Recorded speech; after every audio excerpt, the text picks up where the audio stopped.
Well, good Saturday morning, friends. Mark Holmes here, of course, with my buddy Cowboy Joe Boo, as well as Joe Bear in the house. And as always, I want to say thank you all for watching, commenting, subscribing, and being part of the Joe Boo Sports Report. Without you guys, as well as you ladies, you know that this literally does not work. So let's get open for business here and let's wake up the football gods. I hope everybody's doing good on this Saturday morning. We are already knee deep in week number 5. In fact, 24 hours from now, we'll be watching the New York Stinking Giants kicking off at 9:30 against the Green Bay Packers. We'll find out a little bit more about the New York Giants that are a surprising 3-1. You know, and of course, we'll find out about the Green Bay Packers that are also 3-1, having their only loss being to the Minnesota Vikings. The Vikings are surprising 3-1 as well. Seems to be a lot of teams that are 3-1 that are kind of a surprise. But the thing for us as we get ready to take on the Rams are a team that right now they're hurting. They've got the Super Bowl hangover. Matthew Stafford has been the turnover machine that he has been throughout his career in Detroit. He's got the tendonitis. Their offensive line is in shambles. Their defense isn't quite as good as they've been, but they're still really good. And right now, I would say their back is against the wall. Things look a lot different at 3-2 than they do at 2-3. Having lost to the 49ers this past week. So you can guarantee that the Rams are going to be fired up for this game. And for us, we have a few things to be more concerned about than we did a couple of days ago.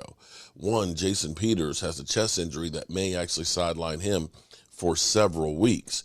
He is pretty much doubtful for Sunday. CeeDee Lamb has a sore groin muscle, but says he'll be fine. He's questionable as well. Then we also have, I'm having a brain fart here. Michael Gallup. Oh, Tony Pollard. Tony Pollard with food poisoning left practice with an illness.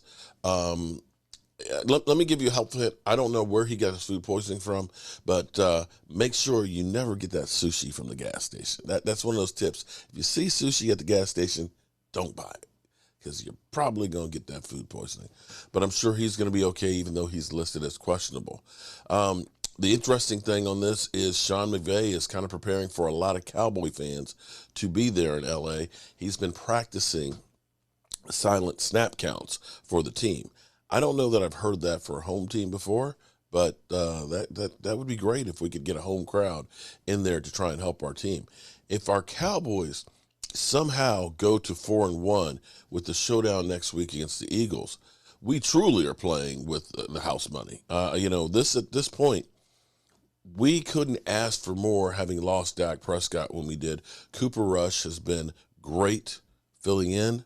Cooper Rush has not turned over the ball, and the team itself has come together.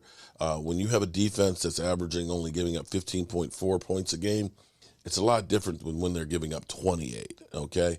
It makes it easier for everybody. But the team has come together in all phases, from our kicker, Money Maher. Seems like a different kicker than he was before. Seems to be money for sure.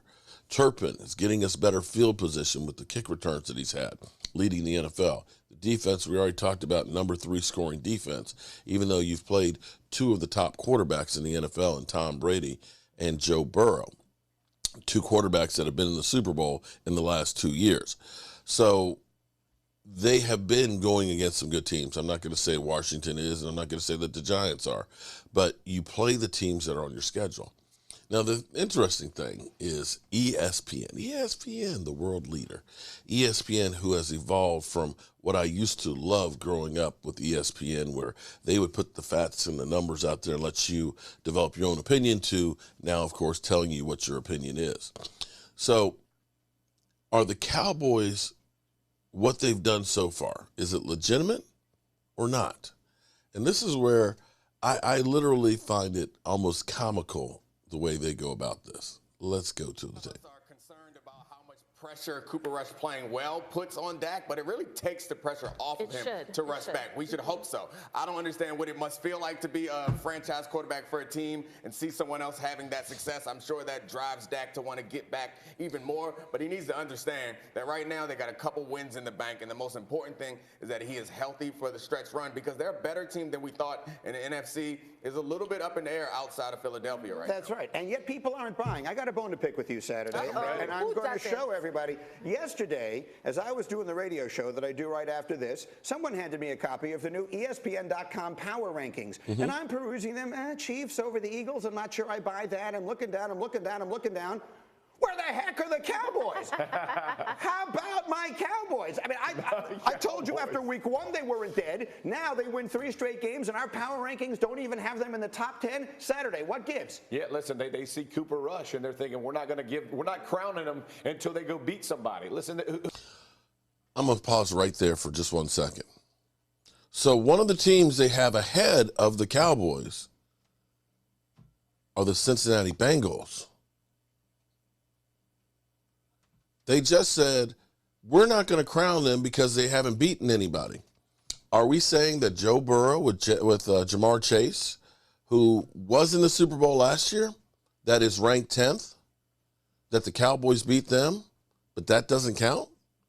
Can somebody explain that one to me? Who they beat, and again, you can only play who's on your schedule. Let's go back. Let's go back. Okay. And I'm looking down. Where the heck are the Cowboys? Bengals at 10. How about my Cowboys? I mean, I told you after week 1 they weren't dead. Now they win 3 straight games, and our power rankings don't even have them in the top 10. Saturday, what gives? Yeah, listen, they see Cooper Rush, and they're thinking we're not crowning them until they go beat somebody. Listen, who they beat, and again, you can only play who's on your schedule. But when you beat the Commanders, I mean, those aren't teams that How about you beat the Cincinnati Bengals? And so for Cooper Rush, the defense has played lights out. The run game has been much better. Kellen Moore's done a fantastic job, but people aren't buying that if they played the teams ahead of them, they would beat them. And again, I'm one of those guys, and I would have. They beat one of the teams ahead of them. They beat one of the teams that's ahead of them. Okay? Have them in the top 10, but I would not have them in my top 5 or 6 like a lot of people do for that exact same reason. You still have a backup quarterback. I didn't say 5 or 6. In Dallas, and they're winning. Just facts. Well, I'm just going over the competition here. So the Cowboys were not impressed with them. The Eagles, I have it here. They beat the 85 Bears. They beat the 27. Oh. To be fair, Greeny has a point. Greeny has a point. Greeny has a point. Because when you look at the Eagles' schedule, who have they beaten?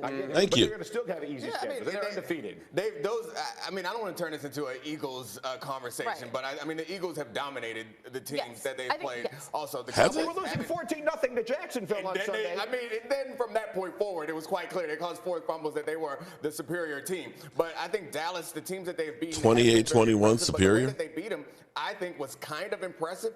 And if we are to assume that Dak's going to come back at some high version of himself, I think that we're projecting some of the power ranking. And I have Dallas in my top 5, and it's because I respect. Yes, you do. Yeah, I respect the defense enough to know that if they can keep Cooper Rush in these games, he can continue to play well, and I believe that Dak's going to come back healthy.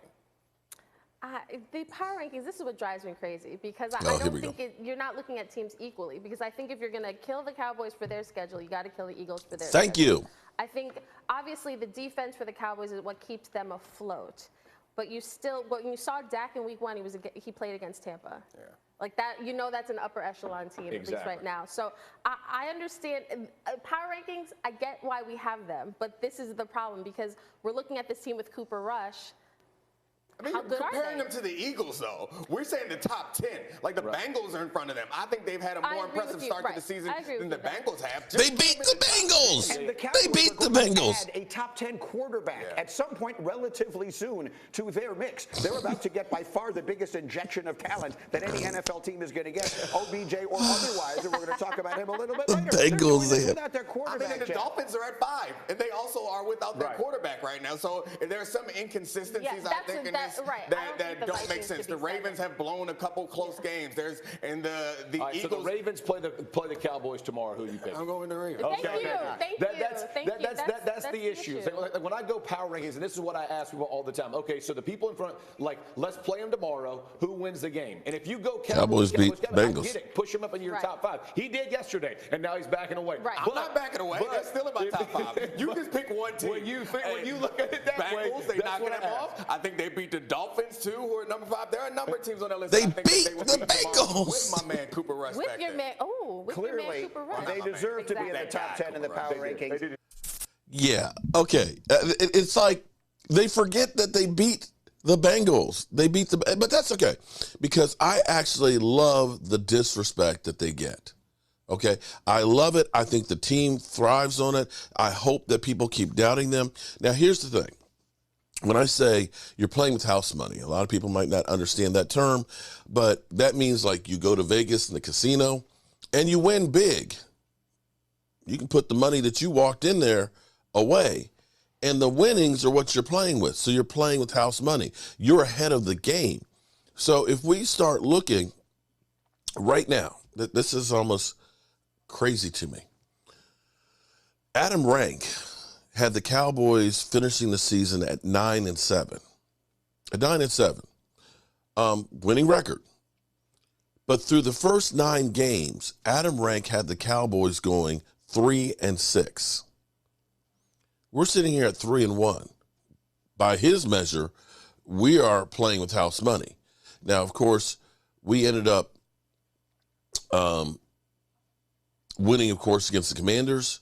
The next couple of games we have, of course, we have the Rams next, and then we have the Eagles. Definitely 2 bad games. Then we have the Lions, which are surprisingly scoring a lot of points but haven't learned how to win. And then we have the Bears. And then we have the Packers. Okay? So you look at that schedule and you say, Rams, Eagles, Packers.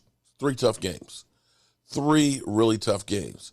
But then you also look at it and say, well, we got also the Lions, the Bears, and the Vikings.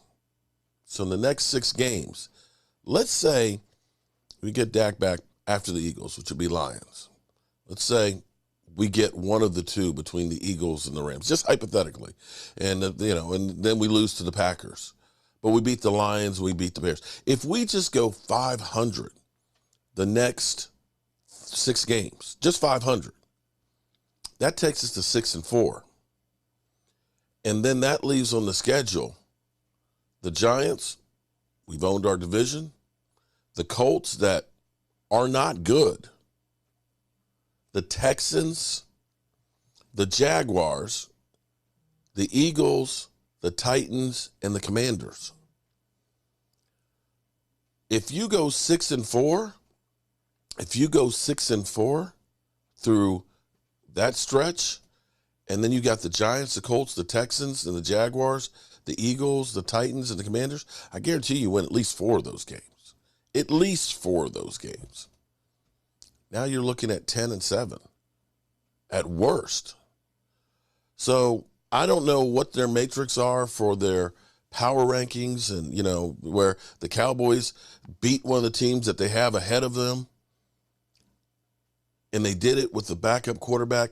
To me, if you're doing things with a backup quarterback, which means you're going to get players that are better back. We look at it right now and say Tyron Smith is now beginning to work out on the bands. It's possible that you have him back in the fold, that maybe if Jason Peters ends up being, a wash, that maybe down the stretch you put Tyron Smith back in his position, and then you got Tyler Smith at guard, and now all of a sudden, you've got a juggernaut offensive line going down the stretch. But you're doing these things with lesser people that you will get back. To me, that says more than a team that has everybody that's healthy, that, again, isn't playing anybody. I just find it funny that I guarantee you that if you look at who the Cowboys have faced, where we have the Giants at least have a 3-1 record. I know that the Vikings have a 3-1 record, so that's a wash. But we played the Bengals, a team that was in the Super Bowl. I don't know that you can say that about anybody else that the Eagles have played. The Titans, they were the #1 seed last year, but since they collapsed in that first game, they've been terrible. The Giants even beat them. So we'll see. We'll see. All right, good people. I am Mark Holmes, and I got some work to do because we got to be ready early tomorrow. I got to get the big sub roll, got to get the fixing stuff for it, and get ready for game day. Hope you guys tune in tonight, 5 o'clock Eastern. We'll be doing our usual Zoom in live stream call, and for channel members, you're able to Zoom in. I'll put the link in the community tab. And with that being said, you know how we roll. Mark Holmes here.